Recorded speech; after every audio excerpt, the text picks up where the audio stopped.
Bonjour à vous tous, on va se lancer avec notre rencontre numéro 4 de notre projet Neuron Actif. Donc, essayer de se garder actif jour après jour pour se préparer pour notre examen de fin d'année du ministère. Donc, je vais vous partager mon écran et préparer tout ça pour que ce soit possible de l'écouter en différé.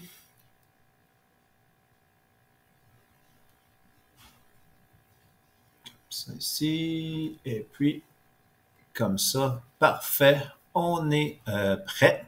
Donc, on va se lancer. Donc, on est rendu à notre rencontre numéro 4 aujourd'hui. Donc, la dernière fois qu'on s'est vu, on a travaillé les mesures dans le triangle. On va continuer ça aujourd'hui avec un problème assez classique, le numéro 8, où on a un assemblage de triangles, donc plusieurs triangles assemblés ensemble. Et puis le numéro 9, là, où on cherche l'aire d'un triangle. Donc, ça devrait être quand même une bonne rencontre là, pour se préparer aujourd'hui avec le numéro 8, numéro 9. Je vous rappelle donc que vous avez votre aide-mémoire toujours disponible ici là, dans votre cahier et disponible aussi la publication Neuron Actif. Donc, on est dans le bas de la première page parce qu'on a droit on a le droit. On répartit notre espace, donc 2 encadrés pour les modules 4 et 5. Donc, on est dans la partie du bas ici. Donc, je vous resitue. On est dans la partie du bas ici dans mon aide-mémoire.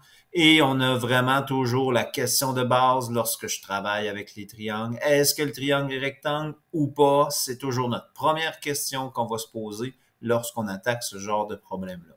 Donc, on a fait le tour hier de l'aide-mémoire. Je vous ramène ça un petit peu rapidement. C'est-à-dire que on a du côté des triangles, quand les triangles sont rectangles, on a accès au rapport de Trigo, sinus, cosinus, tangente. Quand on cherche un angle, sinus moins 1, tangente moins 1, cosinus moins 1. On a accès à Pythagore, donc si je connais 2 côtés sur 3, on peut trouver le troisième.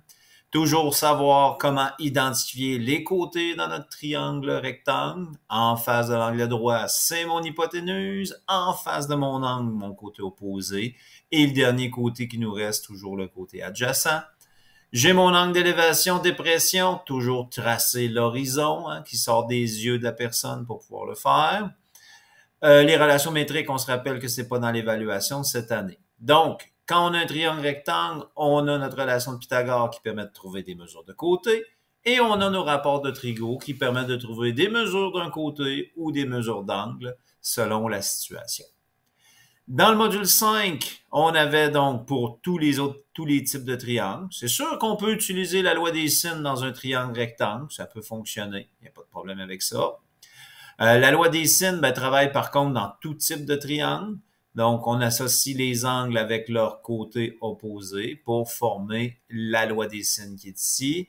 Et on l'a travaillé hier. Donc, si je cherche un angle obtus, il faut se rappeler que lorsque je recherche un angle avec la loi des sines, j'aurai seulement un angle aigu. Donc, si je cherche un angle obtus, je vais faire 180 moins l'angle trouvé. Ensuite, ma formule d'Héron. Rappelez qu'on peut trouver l'air avec la formule d'Héron. La formule d'Héron, ça se fait en 2 étapes. Je commence par trouver mon demi-périmètre qu'on appelle S, en additionnant les 3 côtés puis en divisant par 2.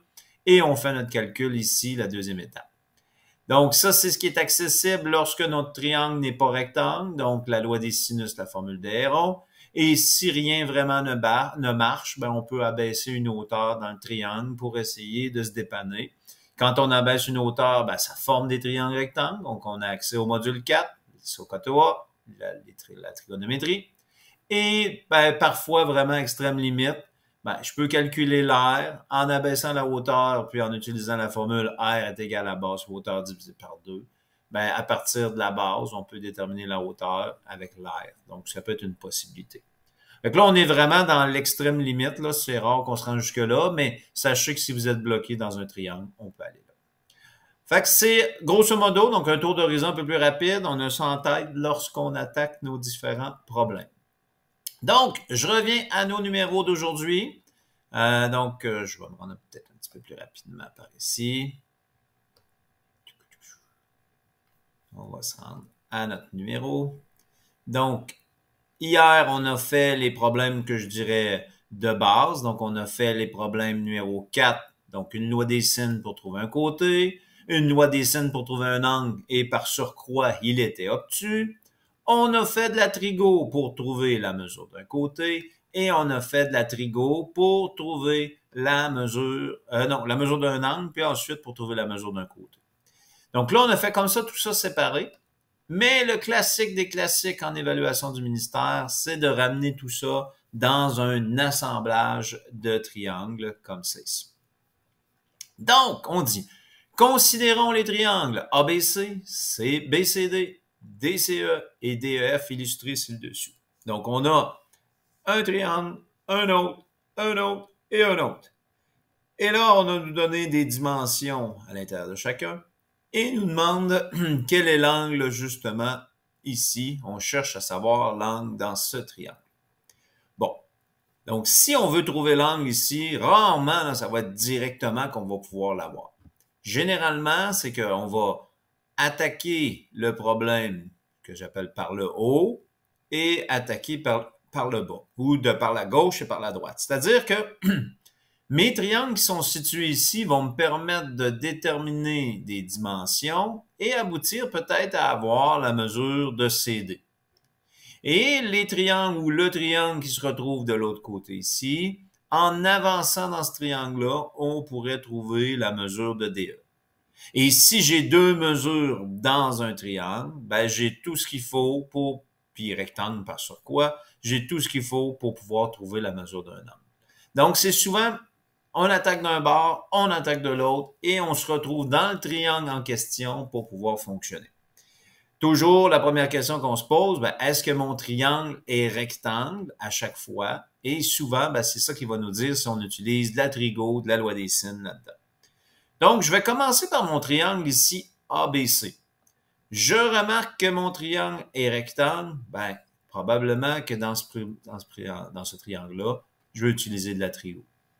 Je vais utiliser de la trigo pour trouver quoi? Ben, trouver des angles, c'est peut-être pas pratique, mais si on peut trouver CB ici, ben on avance. Quand je dis avancer, attaquer par en haut, on va trouver une dimension dans le triangle CBD.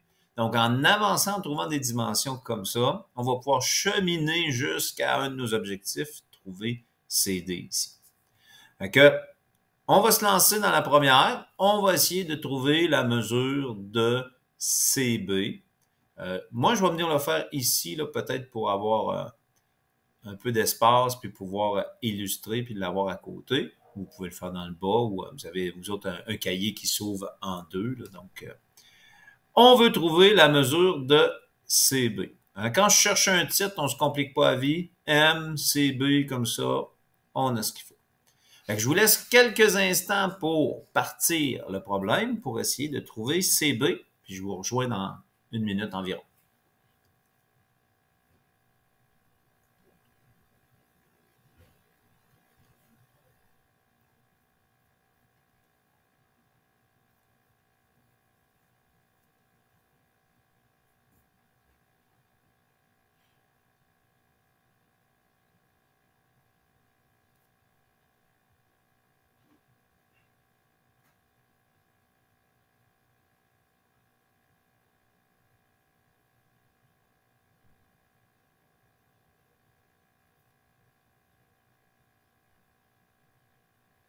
Quand je veux me lancer dans la trigo, toujours important d'identifier mes côtés dans mon triangle rectangle. Donc, en face de l'angle droit, c'est mon hypoténuse. Mon angle avec lequel je vais travailler dans mon problème, c'est mon angle A ici. Donc, en face de mon angle avec lequel je travaille, on l'appelle le côté opposé. Et puis, celui-là ici, ce serait le côté adjacent. Donc, je connais l'hypoténuse, je cherche le côté opposé. Donc,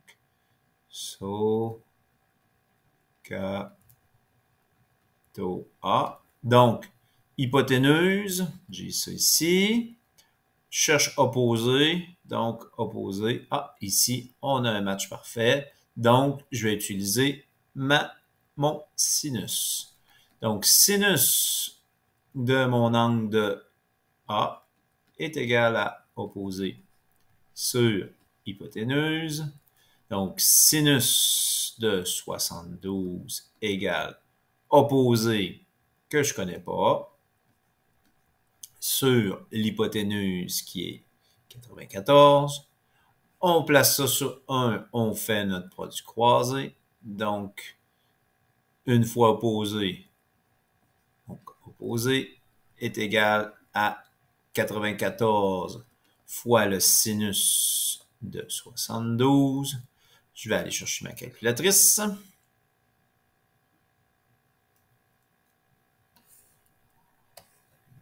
Alors, qu'est-ce qu'on a? On a donc, il faut s'assurer que notre calculatrice est en degrés. 94 fois le sinus de 72. On a donc 89,40 pour mon côté opposé. Opposé, 89,40 et c'est des centimètres.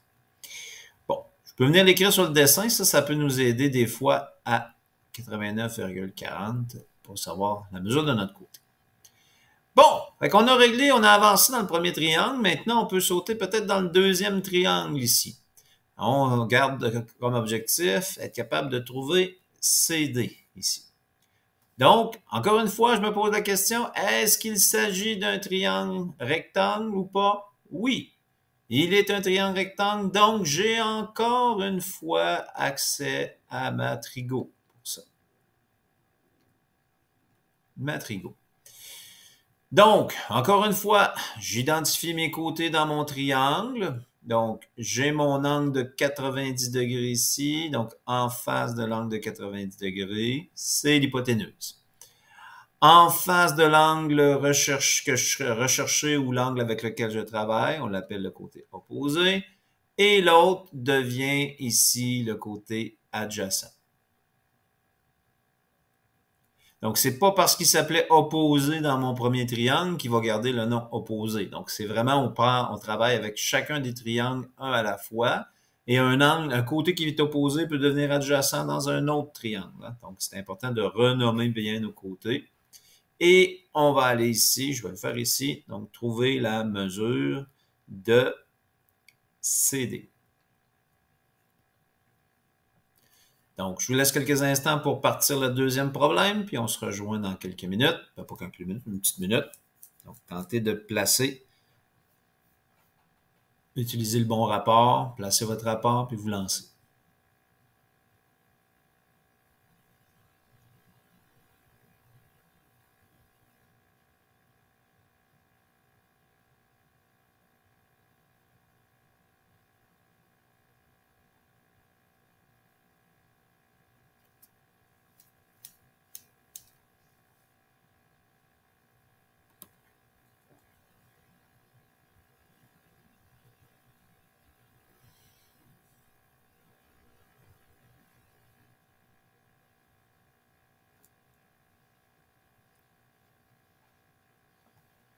Alors, on a adjacent et on cherche l'hypoténuse. Donc, on a adjacent et on cherche l'hypoténuse. Ah, OK. Donc, ce sera un cosinus. Cosinus de mon angle ici, ce serait C. Si vous m'écrivez A, on ne s'arrachera pas les cheveux de la tête. Est égal à adjacent sur hypoténuse.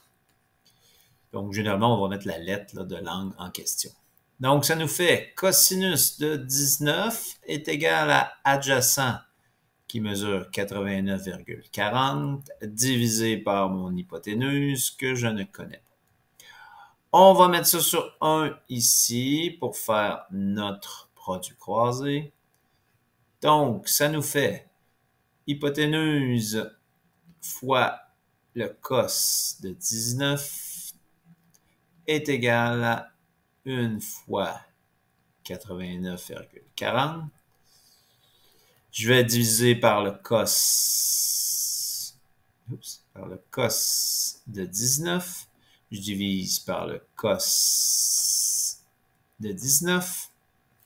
Ce qui fait qu'on a que l'hypoténuse va être égale à, et là on va aller faire sur la calculatrice, donc j'avais déjà mon 89,40 ici, divisé par le cos de 19, donc on va être économique de nos doigts, j'avais déjà sur ma calculatrice, 94,55, donc 94,55 cm.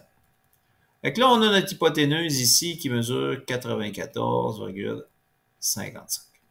Bon, j'ai trouvé ce côté-là.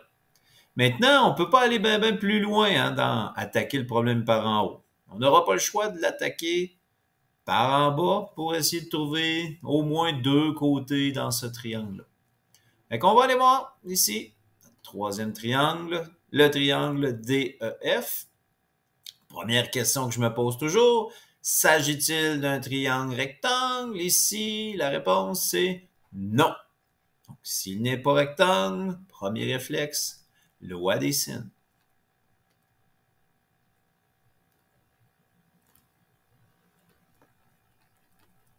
Bon, rond peut-être, mais là, rond, ça nous permet de trouver l'air. On ne voit pas pourquoi. Alors, loi des sines, pour trouver la mesure de DE ici. Donc, quand on se lance avec la loi des sines, on l'a travaillé un peu hier, on associe nos angles avec les côtés opposés. Donc, j'ai mon 95 ici qui est associé avec celui-là. J'ai mon 34 qui est associé avec celui-là. Bon. Là, le problème, c'est que les angles que j'ai ne sont pas associés avec le côté que je cherche. Et là, il ne faut pas négliger une chose. On sait que dans un triangle rectangle, on a, et je l'ai placé ici sur mon aide-mémoire, on sait que des fois, là, il faut penser à trouver des angles dans notre triangle. La somme des angles égale 180 ou des angles supplémentaires parfois. Si j'ai une belle ligne droite, je connais un angle comme ça ici, l'angle supplémentaire, ça peut être intéressant. Et ça, là, c'est deux éléments. Des fois, on est bloqué dans nos problèmes, on ne sait plus où aller. Ça, il faut toujours aussi l'avoir en tête. Quand je dis neurone actif, c'est avoir ce genre de choses-là en tête. Donc, ici, je peux trouver la mesure de mon angle F ici. Pourquoi? Je connais deux angles. Fait que mon étape ici, on va peut-être se faire une petite étape on the side à la place. Il va falloir que je trouve la mesure de mon angle EFD en premier. En faisant 180 moins la somme de mes deux autres. Parce que je connais les deux autres angles. Donc, je vais pouvoir trouver la mesure de mon angle F. Donc, je vais faire ça sur ma calculatrice. 180 moins la somme des deux autres, 95 plus 34, comme c'est ici. Ça me fait 51. Fait l'angle qui est ici mesure 51. Et là, ça va me permettre de pouvoir faire ma loi des sines adéquatement.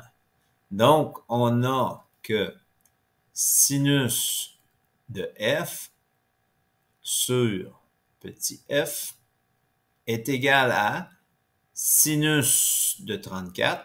Pourquoi je vais avec le sinus de 34? Ben, c'est parce que 34 est associé à un côté ici. Et il faut absolument... Oups, là j'ai mis 34, on ne mettra pas 34 tout de suite. Là. Je vais l'effacer ici. On ne mettra pas 34 tout de suite parce qu'on met notre formule en premier. Donc, on va travailler avec le sinus de D sur petit d. Donc, je reviens à mon explication. Pourquoi je n'ai pas pris E? Ben, je ne connais pas le côté petit e ici. Donc, ça me prend absolument une paire angle côté opposé dans ma loi des sines. Donc, c'est pour ça que je vais travailler avec mon D ici. Donc, ça devient donc sinus de 51 sur mon petit f que je ne connais pas est égal à sinus de mon angle D qui est 34. Donc, sinus de 34 sur mon 27. Je vous laisse une petite minute faire votre produit croisé, puis arriver à la mesure de F.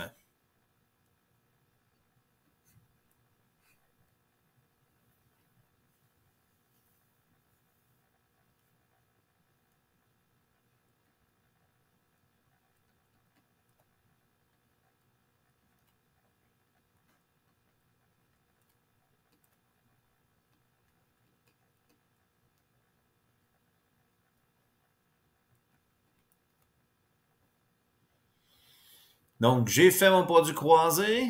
F fois le sin de 34 égale 27 fois le sin de 51. Il me reste à diviser par le sin de 34 de chaque côté. Donc, j'aurai ma valeur de F. Et là, ben, 27 fois le sin de 51. Je dois fermer ma parenthèse. Et divisé par le sin de 34. J'ai donc 37,54. Pas 54, 53, pardon.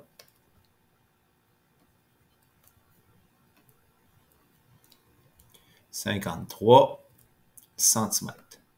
Bon! Alors, 37,53 centimètres. Bon, fait que j'ai mes deux côtés dans mon triangle ici. Encore une fois, la question que je me pose, est-ce que ce triangle-là est rectangle? La réponse, c'est oui. À mon outil, c'est Matrigo. Fait on va aller trouver justement notre mesure d'angle avec Matrigo et ça va être ma dernière étape, l'étape 4, pour trouver la mesure de l'angle DCE.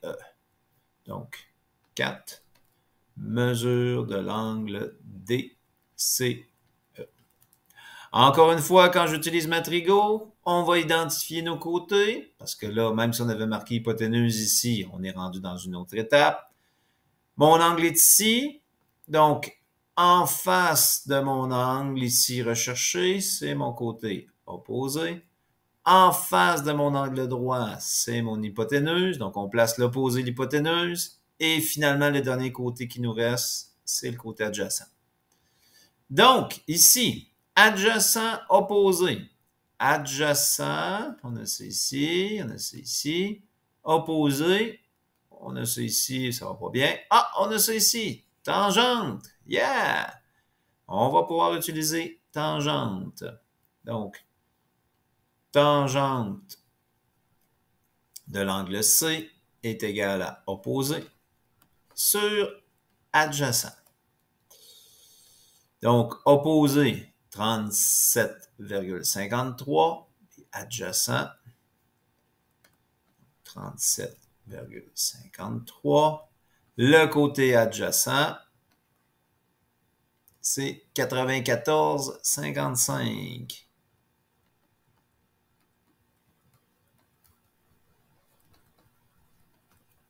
Bon, fait que là, on cherche un angle. Je vous laisse quelques instants pour retrouver votre angle.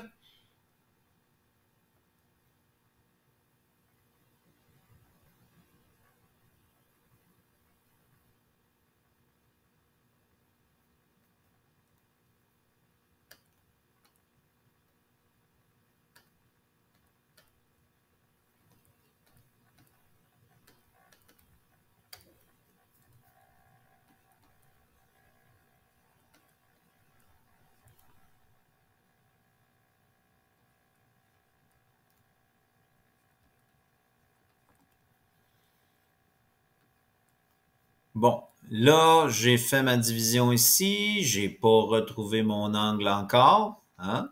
Donc là, on se rappelle que quand j'utilise Matrigo pour pouvoir trouver des angles, quand je cherche des angles, c'est mes fonctions sinus moins 1, tangente moins 1, cosinus moins 1 hein, qu'on utilise. Fait que ici, si je cherche mon angle, ben mon angle C va être égal à oups, là, il y a un petit ralentissement, va être égal à tangente, on va le laisser réfléchir un peu, moins 1 de, oups, là, tangente moins 1 de, ici, 0,3969. On garde un minimum de 4 chiffres après la virgule ou on les garde toutes. Hein? Ça pourrait être ça aussi. Donc, deuxième fonction, moi, que je fais tangente moins 1. Puis là, ben, Je l'ai montré dans une autre vidéo, mais si vous ne l'avez pas vu encore, ce que je peux faire, au lieu de retaper ça, souvent sur nos calculatrices, on a la touche avec un answer ici. Moi, je peux faire deuxième fonction pour avoir answer, et ça ramène la dernière réponse qu'on a mise. Et puis, on obtient 21,64, 65 même. Donc, C est égal à 21,65 degrés. Donc, ma réponse, dans l'évaluation du mystère, la phrase va même être déjà écrite. L'angle, la mesure de l'angle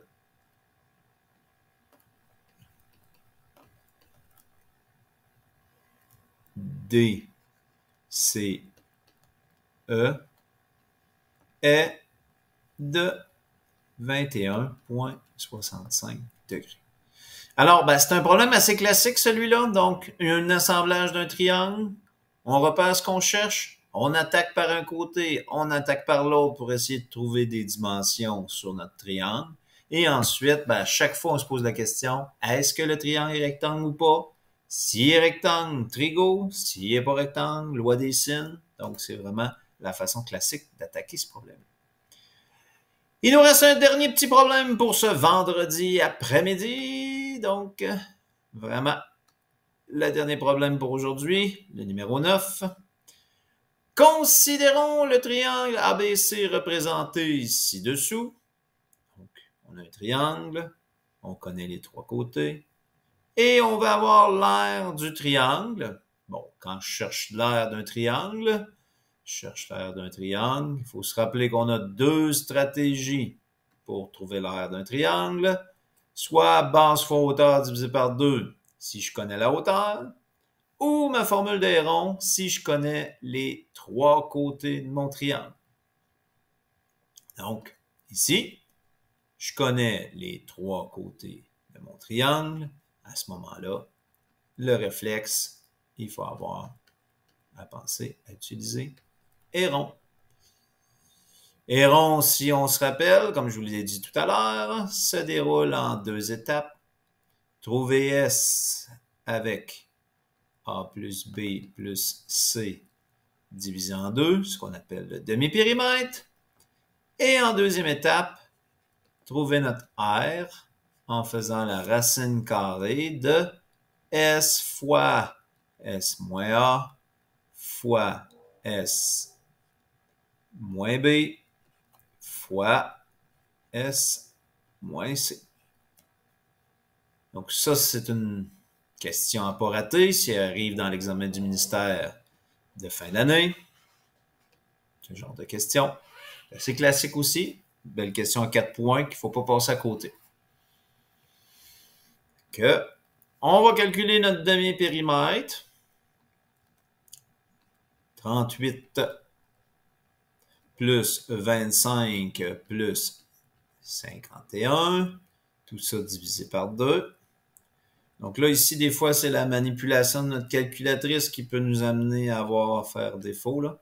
38 plus 25 plus 51.